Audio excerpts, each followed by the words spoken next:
Ngayon, may tanong ako sa iyo, Trillanes. Trillanes, kalo ko ba, ipapakulong nyo si Tatay Digong at darating ang ICC ng June? July na. Lagpas na po tayo sa sahod. July 15, July 16, 17, 18 na. Asa ng ICC? Fake news ka, Trillanes. Pag hindi mo niayos yan, pagbubunganga mo, ibabaong ka naming fake news. Ikaw ay ang pambansang marites. Pati kamera tinawag kang pambansang marites. Puro kaka-fake newsan. Hoy, gising, asa na ICC? Nananawagan kami sa'yo. Trillanes, pahuli mo na si Tatay Digong. Hindi ko sinasabi yan dahil dahil galit ako kay Tatay Digong. Sa katunayan, natutuwa ako. Mahal na mahal ko si Tatay Digong, pero syempre, it always take a sacrifice para magising ang taong bayan. Tandaan po natin, ako'y naniniwala, ang talagang dilig, pakinggan nyo itong mabuti ang talagang dilig sa lupang hinirang, sa lupa, kadalasan kaya nag-aaklas, ang dilig ay dugo. Tandaan nyo yan parati. Pag dugo dumanas, pag ang dugo ay tumagas, it is the start. Yan ang talagang nagpapalago ng hinaing, pagsigaw ng puso, yang dugong kumalat sa lupa. Kadalasan ganun ang nangyayari. Pag ang dugo kumalat sa lupang hinirang, mag-ingat na kayo. And don't forget this. Sinabi po ito ni Sir Jason and I quote sa interview ko kahapon. Meron na pong dalawang namatay. Di umano, resulta ng raid dyan sa KOJC. Buhay na po ang pinag-uusapan dito. Dahil sa pang-aabuso ng kapangyarihan, di umano, may dumanas ng dugo. At kadalasan po, ang dosage tumataas. Parang alcohol. Dati, okay ka na sa isang beer. Naalala ko dati, isang beer na lasing ako. Hanggang sa 2, 3, isang case na. Ganon din sa yosi. Ganyan din sa droga. Anong ibig kong sabihin na dosage tumataas? Pag nasimulan na ang pagdanak ng dugo at hindi nila pinansin, isinantabi nila. It is very possible tataas ang dosage. Kasi kakapal. Tandaan nyo, kahit sinong Pilipino, kahit sinong tao ganyan. Pag nakagawa ka ng kasalanan at hindi mo inayos, ang dosage mo tataas. Uulitin mo. Uulit ka sa mas masama. Yan parati ang trending. Yan ang talagang nangyayari. Kaya may dumaloy ng dugo. At pag yan ay hindi nila hinarap at isinantabi, masusundan at masusundan niyang dugo. Nakakalat sa lupang hinirang. And usually, pag dumadami na ang dugong kumakalat sa lupang hinirang, diyan na po nag-aaklas ang buong bansa. So hindi ko po sinasabi na may mangyari sanang masama kay PRRD. Hindi rin ako natutuwa kung papahuli siya sa ICC. Pero ito, sa tingin ko, ang magpapasabog ng damdamin ng taong bayan, pati yung mga nasa gitna ngayon na ayaw magdesisyon, nakagitna lang, magigising. Kaya ang tanong ko parati, Trillanes, asa na yung fake news mo na sinasabi na papasukin na tayo ng ICC at ipapahuli si PRRD, si BP Sara at si Senator Bato. Ang tanong, ulit-ulitin natin, Trillanes, asa ng ICC? Kung hindi, ikaw ay fake news. Sabi ni Princess, correct. Kaya ako humanga ako kay PRRD dahil kay Banat. Nakikinig ako lagi kay Banat Bay. Kaya nga parang isang kahunghangan na tatawagin mo ang Banateros na hindi DDS. Na samantalang sila ay madalas kasama si PRRD. Baka nga mamaya may kasama kaming Duterte. Baka lang. Hindi. Joke lang yun, joke lang. Joke lang yan. Joke lang yun. Hindi totoo yung fake news yun. Di ba? Tapos, mag-ano yun ng bula, bibig. No? But anyway, sa kanila yun. Ako, di kasali dyan. Basta ako, LDS na. LDS tayo, ha? Ay, may nagagalit ba? May nagagalit? Teka muna. Sige. Diretso. Ito naman. Ito rin. Pagkatapos ng mga generals,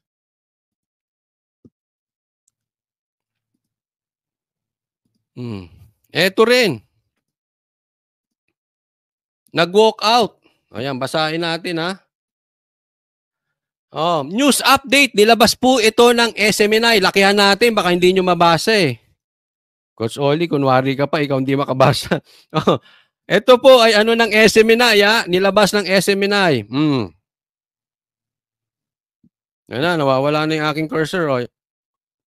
News update. 5 matataas na opisyal ng Department of Education nagbitiw sa pwesto. Ito ay kinabibilangan nila. Michael T., Nolasco, Sunshine, Renaldo, Noel. Basta sila na. USEC, 2 USEC, 2 assistant secretary, ay 3 assistant secretary. I think, ito po yung sinabi nila. I think it is only appropriate to give the incoming Secretary of Education, Secretary Angara, a free hand to choose the people who will form his team. Ayon kay Yusek Powa. Ayan. Oy, teka muna, may nagano. Baka hindi ko napansin, paalalahanan nyo ako. Max 2 Dimit KSA. Maraming salamat. Max 2. Ano ba to? Dimit from KSA. Maraming salamat po. Ayan, nag-resign na sila. Posibleng totoo yung sinasabi dito. Na nag-resign sila para to give way to Secretary Angara na magkaroon. Yan po ang tinatawag nating delikadesa. Hindi kapit tuko. Yung ibang secretary dyan, hindi na nga makapagtrabaho, ayaw pang bumitaw. Yung ibang congressman naman dyan, may kaso na, convicted na, ayaw pang bumitaw. Ito ang tama. May kahihiyan. Hindi kapalmuks, hindi kapit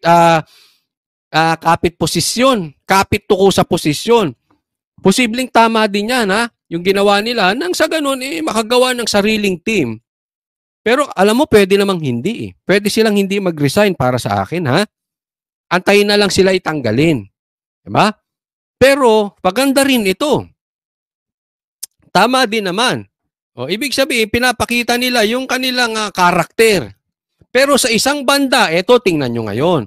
Posibleng ito ay sila din, para sa akin, ito ay posibilidad lang naman na sila ay nag-flex ng muscle. Ang loyalty namin kay BP Sara. And we don't need this position. Kasi sa tingin namin, mali yung ginawa nyo kay BP Sara.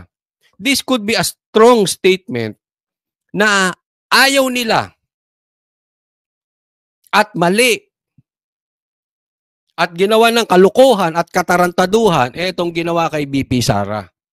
Or, eto posible, baka hindi rin sinasahuran. Yan yung mga posibilidad. Bakit mo nasabi ang Coach Oli? Kasi meron po akong kakilala dati, sekretary. Pinag-initan po. Dahil, hindi ko nasasabihin kung bakit, Basta pinag-initan siya at nakakausap po natin. Pinag-initan siya dahil sa kanyang political affiliation. Yun na lang. So, hindi siya matanggal. Alam mo ang ginawa? Tinanggalan ng sahod. Dinidelay yung sahod. Ganun po inipit yung sekretary. Kaya, ang ginawa nung sekretary, nag-resign na lang po. Para nang sa ganun, yung buong department ay hindi mapahamak. Ganyan po ka-insecure yung nagtanggal sa sekretary na yon. Ni wala siyang guts tanggalin. Kasi lalabas na masama siya. Ang gusto niya nitong babaeng, ay hindi. Ang gusto nitong tao na ito, mag-resign. Para hindi siya mukhang nakakahiya. Mukhang hindi siya, kasi kakaano lang na sekretary. Kakalagay lang sa posisyon na sekretary, tinanggal agad. 'Di ba? Pangit, 'di ba? So gusto nila ipitin. Siya mag-resign mismo. 'Di ba? May pagkakahintulad ng ginawa kay VP Sara. Ito lang, ha? Etong sekretaryeng sinasabi ko, talagang ginipit. Kaya sa tingin ko, itong mga taong ito, walang konsensya, mga animal yan. Ginipit yung tao, sahod nila inipit. Away nyo sa politika, nilagay nyong sekretary para matanggal, dinamay nyo yung mga tao. Ito, mga taong ito, wala talagang konsensya ito. Kasi pagkalaban sa politika, kahit sino idadamay nila. Wala silang swapang ito. Ayan po ang tingin ko sa isang taong selfish. They will do everything just to serve himself or herself. Kahit na wala sa tama, isipin mo idadama yung mga empleyado para umalis yung secretary na pwede naman niyang tanggalin. Wala lang siyang, weak lang siya kaya hindi niya matanggal. Ayaw niyang sumama ang optics, ang kanyang paningin ng taong bayan sa kanya. Di ba? Masyadong arugante, correct, tama po kayo. Arugante yan. Baka naman ganito rin ang nangyayari dito sa mga nag-resign na mga DepEd secretary. We do not know. But one thing na gusto kong iparating sa inyo, we are very happy.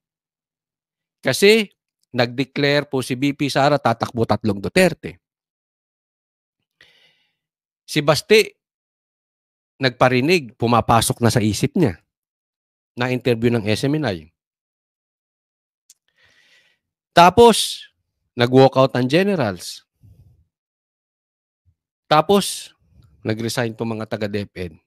So, abang-abang lang, ha?